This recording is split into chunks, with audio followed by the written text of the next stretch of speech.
Yeah, to hit what we did last time is memory. Sure, it's a bunch of transistors that holds zeros and ones and whatnot, but we got to organize the memory in some way. So in this example, we're saying, okay, well, we're going to divvy up the memory into blocks of a certain size. I was saying 32 bits of a certain size. And so we're going to divvy up all the memory into just this series of blocks that we are going to address, starting at address 0 all the way to address, well, how much RAM do I have? Right, so it's a bunch of slots that I can hold information. And when I say, like, in Python, x equals 17, your computer's going to say, okay, all right, so they're going to make a variable called x, and they need to store the value 17 in there. So I'm going to go to memory. I'm going to find a spot to put it. So I found memory address 126 because, and I put the value 17 in there, and I just got to know that x gets me to there. The value that I care about that's stored in x is in memory at address 126. And then if I come along and I say y equals x, your computer's going to say, okay, great. I need to make a new variable. It's called y. The information that I want to store in there is going to be in memory address 129 because what I mean there is that 126, 129 entirely arbitrary. Those values aren't meaningful. And it's going to put the value that you want to assign into that memory address. Well, I want the value from x, so I'm going to take the value 17 from x and put it into where y is. So I just copy the contents of the memory address at x and put it into the memory address for y. That's it. That's all. And this is a primitive type. It's an integer. It's a basic value. The trouble is, when we get to things like lists, how on earth are we going to manage this scenario? Because if I have a list of 8 integers, I can only shove one integer in each of those addresses, in each of those nice divvied up chunks of RAM. I can only fit one integer in one spot, but I have 8. So what can I do? Well, a simple solution is to say, okay, well, let's just take 8 blocks and say, okay, the first thing goes there, the next thing goes there, the next thing goes there, and so on. Just basically put each of the values in the list in its own slot, and then there we are. So there we go. I put my list in addresses 677 through 684. That's it. Technically, in Python, things work a little bit differently, but I'm just saying this as a classically speaking, this is what you get. So there we go. That's where I'm storing the data. Unlike before, when I said x equals 17 or something, 17 goes and gets added to the memory address allocated for that variable. If I come along and I say something like z equals that list, well, the list isn't getting stored in z because there's too much information to shove in the memory address for z. So I have this block, and I make what's stored in z the information I need to know to get to the list I care about. What's stored there is a reference. So I can't store a whole list in z. I can't do that. So I don't. I store it somewhere else.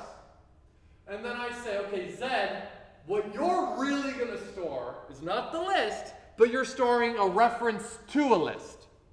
You're storing the information I need in order to get to what I actually care about, the list.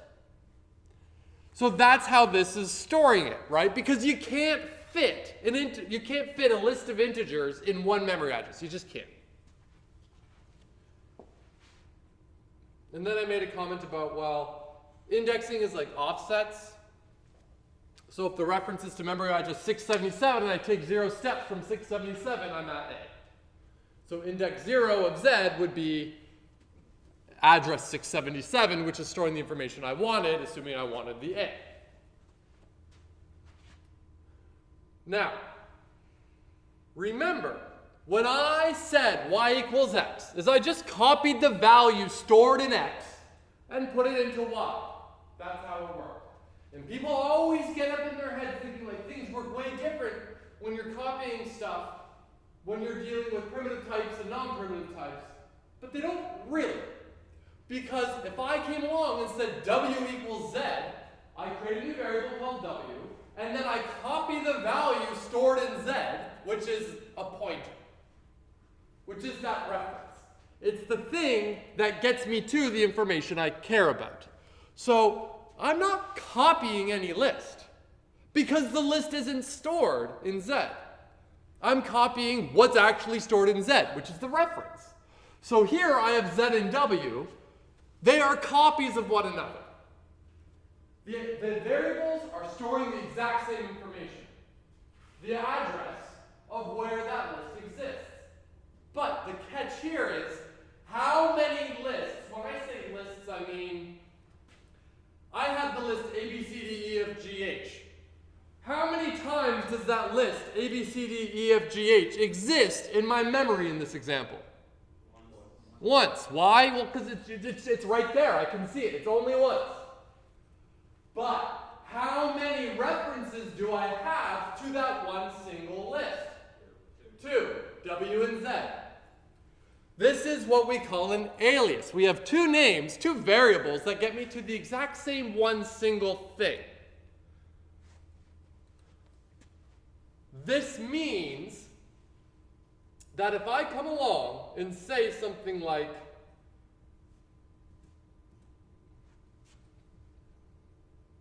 W at index 4. Let's think about it. W. Oh, okay, great. That's just over here. Great. Index 4. 0, 1, 2, 3, 4. Change that to a P. Great. I changed it to a P. If I come along and I say print Z at index 4, we will see the P.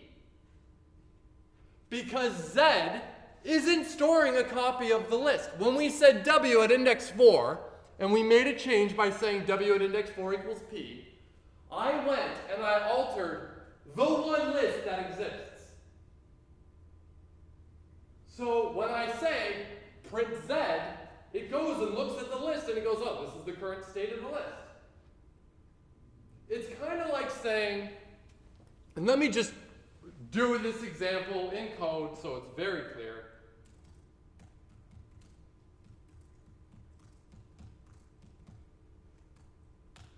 Print A. Okay, great. If I, here, actually before this, just to make things very clear, A equals 17. B equals A. Oh, B equals A. If I print A, print B, we see 17 and 17, right? But if before I run the code, I actually then go A equals 18, and let's print them both back out. Well, let's get rid of these two. We don't need these two anymore. A is 18, because I just said A is 18. And B is still 17, because I changed what's stored in the address for A. I didn't change anything about B. So nothing about this should make you scratch your head. A is 17, B equals A. Because remember, B and A, that doesn't like give it another name. It's just I copied the contents of what was in A and put it into B. So A is 17, B is 17, change A to 18, print out A, 18, print out B. Well, B is still 17, so it's 17. Any questions about that? If I go down here and say B equals A, print out A, print out B, we see A, B, C, D, E, A, B, C, D, E, right? So far, so good. But if I come along and do kind of like the same thing here, A at index 0 equals X, and then print them out, so I'm making an alteration to like A, right? But you'll see that when I print A and B, B is affected as well. But B isn't really affected. The thing B is referencing is affected. Because I never actually made a change to A. I made a change to what A references. I said A, the list, make a change to that list. So when I say, okay, print out B, B goes, oh, go to that list. It's the same list. It would be like me pointing to you, I'm using you as an example, with my right arm and my left arm. These are two aliases, A and B. They're pointing to you. But there's only one you, right? So if I'm saying, okay, A is pointing to you, B equals A, all right, it points to you too. If I say A, raise your hand. It doesn't matter if I look at him through A or B. Is his hand up? Yes. Everybody point to him. Okay, B, lower your hand and raise your other hand. Did his hand change for only this or for everybody referencing him? Everyone. Because there's only one of you. You're unique. But we can have a bunch of pointers. Everyone else, we're not special, but you are. So this is where people get hung up. But the key to note here is nothing is working different. We still copied the value that was in that memory address to a new memory address. The catch, pardon me, the catch was that, well, with non-primitive types, we have to have this reference thing. That's the takeaway from the reference topic. The takeaway is not going to be how does RAM work on the assignment. That's or on a test. No. The takeaway is now that you have a sense of how memory works a little bit and how, you know, what's really stored in there when it's a list is not the list but a reference to a list, it helps you get a sense of why this aliasing happens. It's not special, it's just a consequence of how it was designed. It's kind of cool. Now, this begs the question, well, what if you really did want to make a copy of that list? Great. That's easy. We'll call the method called copy on the list. So we're not saying A or B equals A. We're saying, okay, A, make a copy of yourself. So your computer's going to go find another chunk of RAM and go, okay, A, B, C, D, E, F, G, H. Great. So it actually makes a copy of the list, and then B will reference that copy. So there is a way to make a copy if you want the copy. Now when I hit run, you will see B is left alone because it was a copy. I only altered A. Cool? I'm going to warn you. In spite of me showing you this, you're going to mess this up. I mess it up. Everyone messes this up from time to time. It's going to be a thing that gets you. That's not to tell you to make you feel bad about yourself when you get this problem. It's to make you go, when you have a problem that kind of smells like something like this, it's probably this. You're aware that this can get you. But we're going to be focusing on this issue a lot as we go forward. And you might think, great, always make a copy. That way you don't need to worry. Actually, that's probably not what you want a lot of times. It really is going to be situationally dependent. But, you know, if I have some data, you know, if I have a list, maybe I have a list of names of students in this class. Right? It's just a list of everyone's name, one after the other. And then I make a copy, and then someone drops the course, so I need to go update it, but I forget that I have 2 copies. So I end up updating one but not the other. Suddenly I have an issue with my data integrity. Maybe I only really want 1 copy. I got multiple aliases, who cares? But, you know, I kind of want it to be like the master copy, you know? I don't know. So this right here is not something you need to worry yourself about. I'm just saying, with everything I talked about in this topic, there are a lot of asterisks. This is a simplified, high-level discussion of how this works, and it's based on a much more classical design. Modern programming languages have a lot of crazy things that they do to make things more efficient and special that just make things crazy complicated. So just as an FYI, what you just learned, you can't go and start impressing a bunch of computer engineers because they're going to be like, what is this, 1960? So just FYI. But the point of that whole thing was to give you the motivation as to why we have references and things that aren't references, like your integers. Any questions about any of that? The next topic is more on this, just a little bit more code-centric. All right, everyone's A-okay with it. Fantastic. So this is just showing you what I just showed you. A equals 5, B equals A, I print AB, we'll see 5, 5. They're both 5. If I show up and say B equals 7, all right, A is still 5, A was left alone.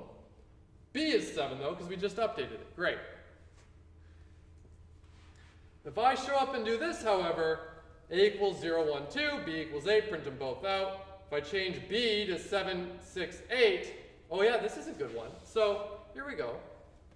Does this make sense?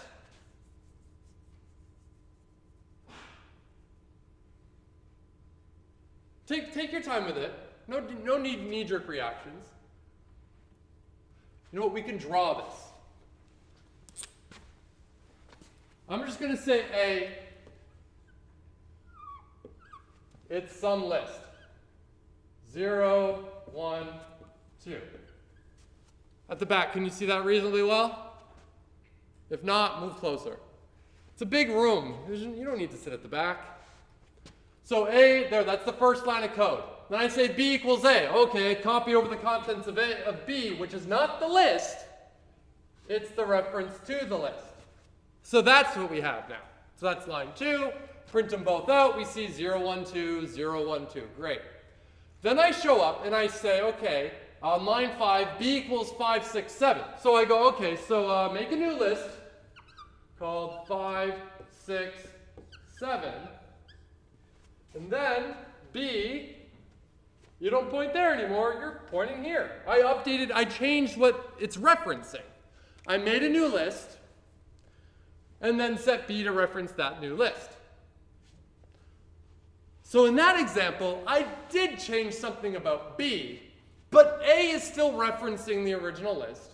B is referencing the new list that has different numbers. So if I print this out, I see 0, 1, 2, 5, 6, 7. Questions about this? The trick here, and what I was showing you a moment ago, is let's do this one. Here's the big difference. I really wish I had my eraser with me. Of course I do not. Whatever. There. Here I do A equals 0, 1, 2, so I make 0, 1, 2. And I make the variable A, and it references that. Great. Next line of code, B equals A. All right, make a new variable. Copy over the contents of A. Yeah, there we go. Great.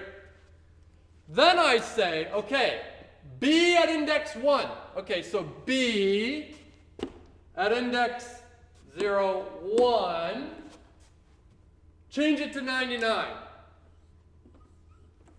Great. Now if I go print out A, I see 0, 99, 2. Print out B, I see 0, 99, 2. It's the same one list. The difference between this here and this here was, here I was changing what was stored in B. I changed the value that was stored in B to a different memory address, to a different reference, to a different list. Here, I said, go to B's index 1. So I was actually saying B index 1. I'm now at the list. So the second example, I guess the third example, is the case of actually modifying the contents of the list, not modifying what's actually stored in B. The quietness, raise your hand if you're like, yep, I got it, cool. Raise your hand if you're like, what's wrong with those people? That makes no sense. One normal person in here. Okay, great. So, the takeaway from this is, if you were lying to me right now by saying, yeah, everything makes perfect sense, and you're still actually kind of like, I don't know, practice, practice, practice, practice, practice. You're going to mess it up. I don't care how confident you are with what I just said, you're going to mess this up a lot. I do it, You'll keep doing it. All of those software engineers out there are going to keep doing it too. This is a common mistake. Pass by value, pass by reference. What is this? Is it a reference? Is it not? This is going to be something that's going to trip you up. That's normal. But the more and more and more you just practice, the more you'll be good at not having this issue as you go forward. But when you do have the issue, you'll be able to identify what the issue is. Because if I ran some code like this and I'm like, uh-oh, I altered B, I'm going to go, because it must have been an alias, right? I had one list, but two names to it, when I really wanted a copy. Or vice versa. So as you get more experience, sure, you can hedge against making these mistakes, but you just become better at noticing what mistakes you have and what caused it. So if you don't get it yet, with practice, you will if you keep at it. Any questions, though? Really, ask. Now is the perfect time to ask if you have any about this.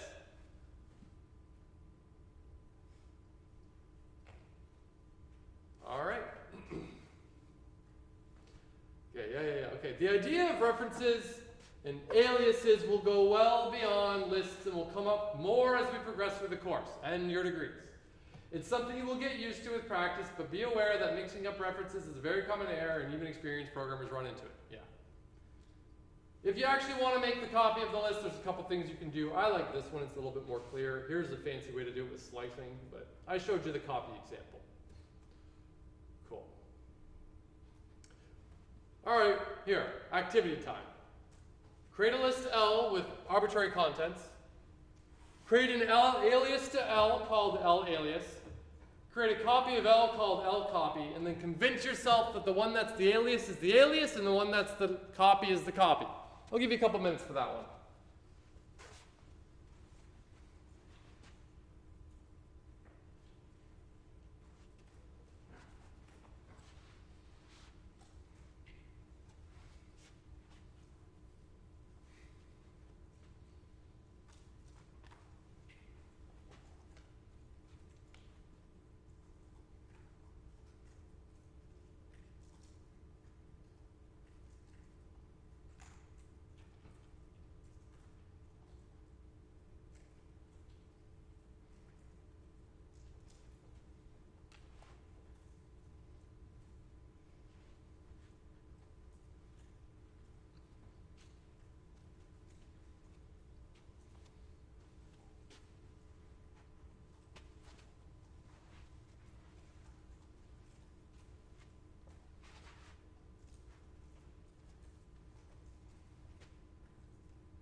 Raise your hand if you're done.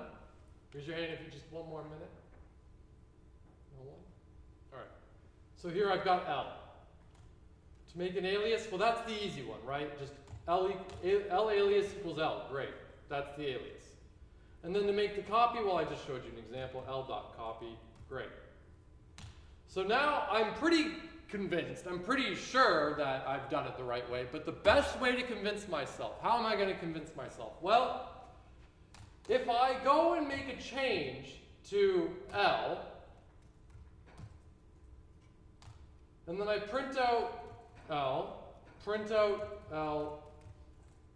alias, and print, what would I expect to see? Printing out L, that's the easy one. L should be X, B, C, D, E, right? Because I just said L at index 0 is X. Okay, great. And if the alias is correct, if I made the alias for L correctly, I should also see on the following line X, B, C, D, E. And then if I made the copy the right way, because I made the copy of the list L, before I made any changes to L, I should expect to see the original A, B, C, D, E. So I should see X, B, C, D, E, X, B, C, D, E, A, B, C, D, E. Questions about why I'm expecting that? X, B, C, D, E, X, B, C, D, E, A, B, C, D, E. Nice. It worked. If you're wondering, how do I know when I want an alias? And how do I know when I want a copy? Well, you won't know right now. You'll know when the time comes. You just have to think about what you're doing. Maybe you want a copy. Maybe you want an alias. But don't jump to thinking copies are better. That's definitely not necessarily the case.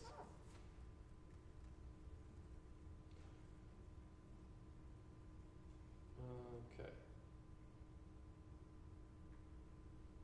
All right, so here's a funny thing. When a list is given to a function, the parameter will get the reference to the list. It'll always be an alias, not a copy. If I had, here, let's take this.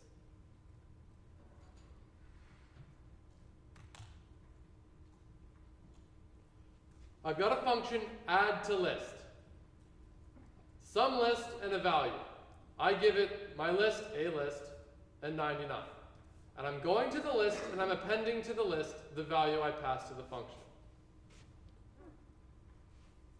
After I call this function, if I print out a list, you will see that the original list is modified. Because a list and some list will be aliases. They will be references to the same thing. Just like this, except it just so happens that, let's say, B is a parameter within a function. This is what we would call a side effect. Side effects are what happen when, so let's take a couple steps back. What is a function? All right? A function, in its like purest form, put simply, it takes input, does something, and then it produces output. And it doesn't affect anything else around it. It's just, the function takes some input and it produces output. That's what it should do. But sometimes you can do things such that functions have side effects. In this particular example, the function takes input, it makes a change to the list somewhere in memory, and it doesn't actually produce any output. This function doesn't return anything. This had a side effect. This function made a change to something that wasn't really belonging to that function. That's kind of a weird way to put it, but right here I made a list. That's the reference variable that gets me to the list ABC. The way I think about it is like, okay, this chunk of code right here, these 3 lines, they're like the owners of that, if that makes any sense at all. Alias was created right there on line 5. I call the function great, and then I print out A-list. Like A-list belongs there. But I passed the reference to A-list to this function. And suddenly this function is now making an alteration to the list that the list kind of didn't really belong to that function. The list was given to the function. In fact, the list wasn't given to the function. The list was given the function was given a reference to that list. And then that function made changes? I don't know. That's what we call a side effect. And we would call this an impure function. To be clear, there is nothing wrong with side effects. It's a-okay to write code that has side effects. What I just did there in that example is fine. But anything you do with side effects, you can do without side effects. Anything you do with an impure function, you can do things in such a way with only pure functions to do the same thing. So, which one's better? Well, that really depends. Sometimes it's really easy to write your code such that it does side effects. And sometimes it might be a little bit more complex to do it in such a way that it's only using pure functions. But when you have pure functions, it kind of helps a little bit with like debugging and keeping, like wrapping your head around your code. Because if I think of this as kind of that ownership thing, where, I have a list. I own it. Okay, I made that list. But then I call you. You're my example again. You're my function. Add to list. Right? So I call you, but I've got this list. Right? I call you. You do your thing, and I'm not paying attention. And you do your thing, but it ends up affecting this list I have. Then I come back and I'm like, okay, well, here's the list. Everything looks fine to me. But it's not because you had a side effect, and maybe that's not a good thing. Or maybe it's exactly what I wanted. It depends. All right, in the above example, although never accessed through a list, the list A-list reference is altered through the alias SumList within the function add to list. Yes. Side effects and pure functions. Okay. Add to list is an example of a function with a side effect. The function modified the list that was passed by reference. The term side effect comes from our mathematical expectation of a function. Great. A function maps parameters onto a value. Okay, the function takes the inputs and it produces the output, right? Think of the function as the box. I give it. You again are my example. You are the add function. I give you two numbers. 1, 2. What do you give me back? 3. Great. But that's all you did. That is your purpose in life. Okay? You just add numbers. That's it. And you didn't make any changes to anything. You're a nice pure function. It's great. If I give you the function x, y, z, that's x plus y minus z, and asks you to evaluate 1, 2, 3, the answer should be 0, right? 1 plus 2 is 3 minus 3 is 0. Great. So that function, f of 1, 2, 3 in this example, should give me back 0. But the values 1, 2, and 3 shouldn't be affected in any way, right? They should be left alone. So, here is an example of a pure version of a similar thing. Now again, maybe that side effect version that I wrote is really what you wanted. And if it is, fantastic, do that. But maybe it's not what you wanted. Maybe what I wanted to do was not that I give you a list and a value and you append to that same list.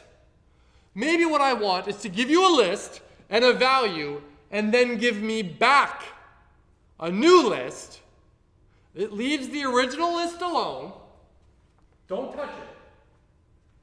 But it takes the list, a new value, and then returns the new list, a copy of the original with that new value added to it. That way, it leaves the original list alone.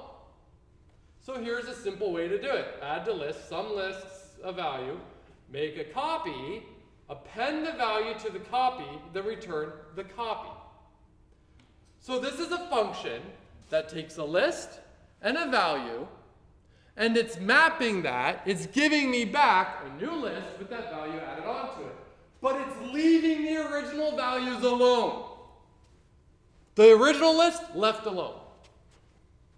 So a list is ABC, other list, I call this function, I give it a list in 99, but it returns the new list. Some list is left alone. All we did was take a copy of some list within the function, that's it. So down here, when I print out a list, it'll be the original one. My function never screwed with anything in a list. It's left alone. Then, it also returns the other list, so other list is the copied with the new thing added to it. So this is a pure function. It doesn't screw with anything elsewhere. You might say, well, it kind of screwed with a list. It accessed the information from a list, but it left it alone. It didn't touch anything inside of it other than just observing it. Yeah? Now, I'm getting into the nitty-gritty of this. And this is not something that you need to be also overtly concerned with, in the sense that you don't need to be sitting down and going like, oh my god, side effects, they're the worst thing. No. Just be aware there's a difference. You can have a function with side effects, you can have a function without side effects. If you can do it in a pure way, maybe do it the pure way. If you really want to do it with the side effects, sure, do it with the side effects. Yes?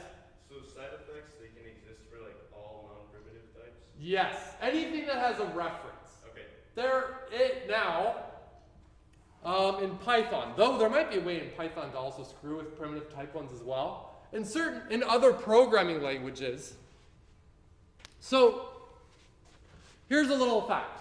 In Python, everything's an object. And everything that's an object is all references. In other programming languages, like Java, that you'll use next semester, primitive types are primitive types, and then there's objects. So there's a difference. But Python pretends to be like Java. Now, there are other programming languages where you actually can say, I'm giant asterisk before I continue. What I'm about to say is not relevant for this class in Python. So don't be like, well, you said, no, I'm not talking about Python. There are some languages where you can specifically say, make a list, but don't store a reference to that list. Just, you're storing the first element in that list, and then I know everything's there. So you can actually specify. So when passing a primitive type, I can also say like, no, I don't want the value there. I want a reference to where that value is, so I can go through with that if I really wanted. Don't, but you could. Good question, though. That's a good question.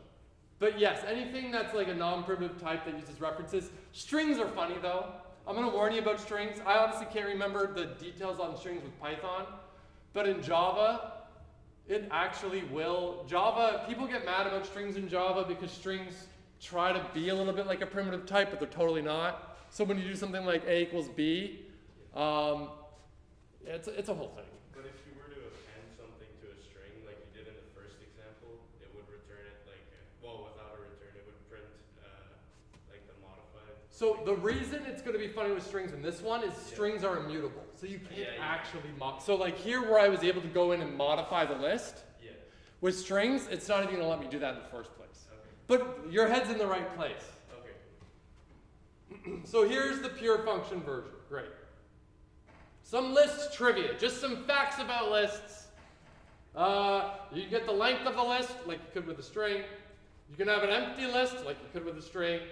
You can have lists inside of lists, which is neat. This list here, some nested list. What is the length of some nested list? It's not a trick question, just answer the question. How many things are in some nested list? 2. The things, though, are this list and this list. If I were to print some nested list at index 1, I get this full list.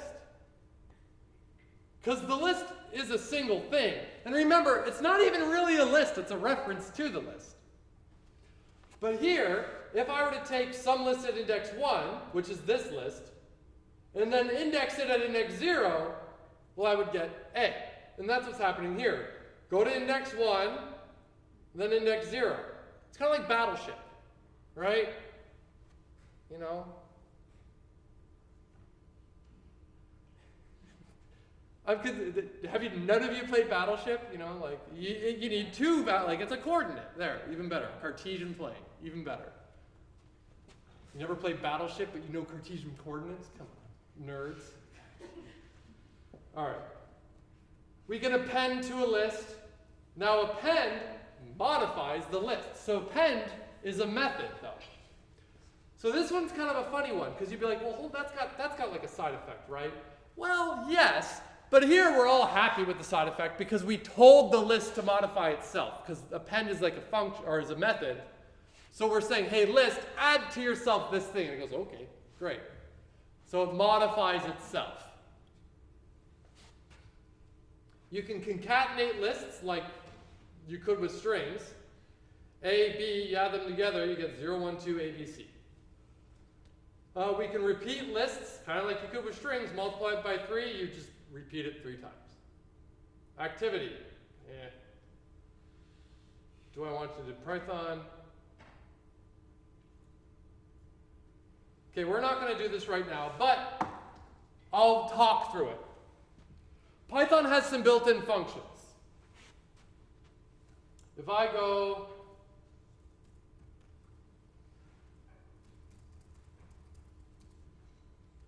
and then I print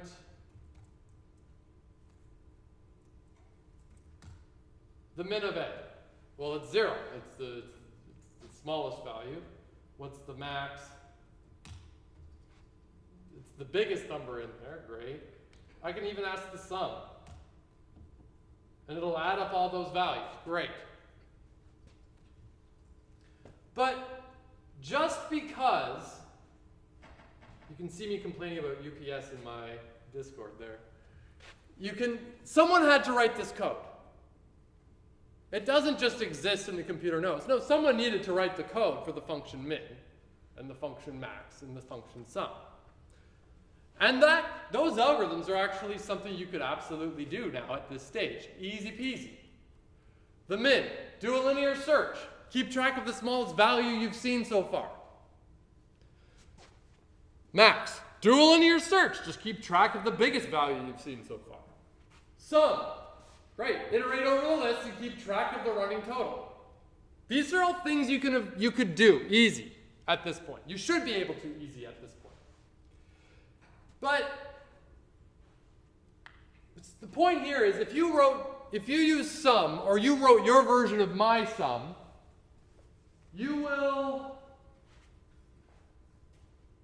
it would be the same algorithm. The algorithm you wrote was the one given to you by some expert Python programmer. It's the same.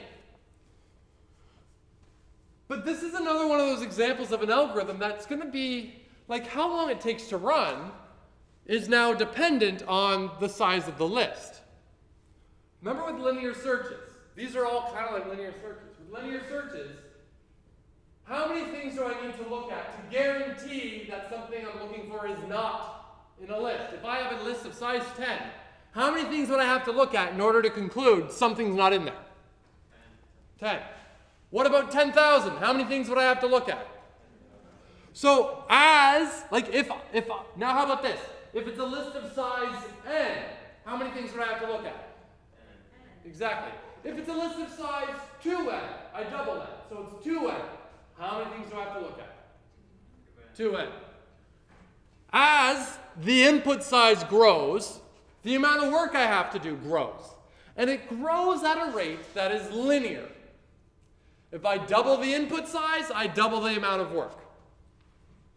Some algorithms out there, you can double the input size and only add one more step to your algorithm.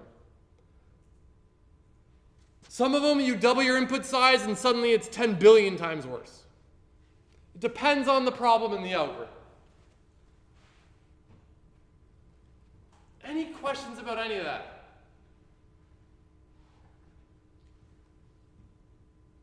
Great. Does anyone have any great plans for the weekend? Studying for the midterm? Yeah, that's right, right?